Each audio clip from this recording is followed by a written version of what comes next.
Hope everybody's doing okay today. Thought I might take a moment and talk about dead notes. And that was a technique I was kind of applying there, here and there while I was playing just now.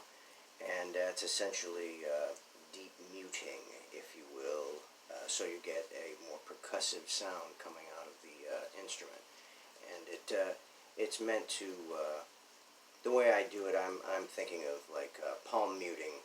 That a two-handed player would imply, like with a pick, to make a kind of a click track. You know, Carol Kaye was great at doing that. The whole Wrecking Crew West Coast movement, they applied that to a lot of their tracks. But the way I achieve it is a combination of muting at this end, employing, of course, the Groove Gear fret wrap, and then I mute back by the bridge by laying my arm over it.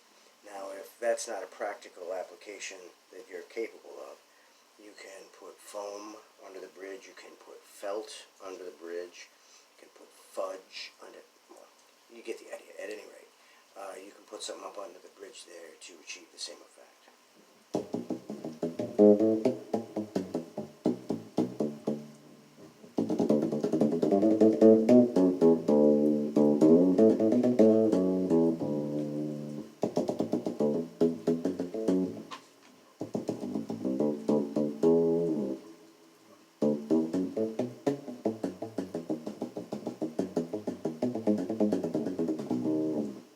So that might be something you might want to take into the woodshed and explore a little bit. It comes in handy in a myriad of applications.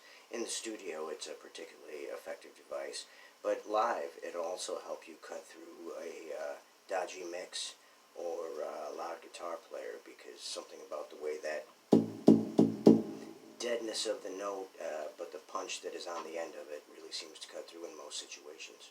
So perhaps something that you might want to think about, use, and enjoy. And if you like this video, like, subscribe, and share.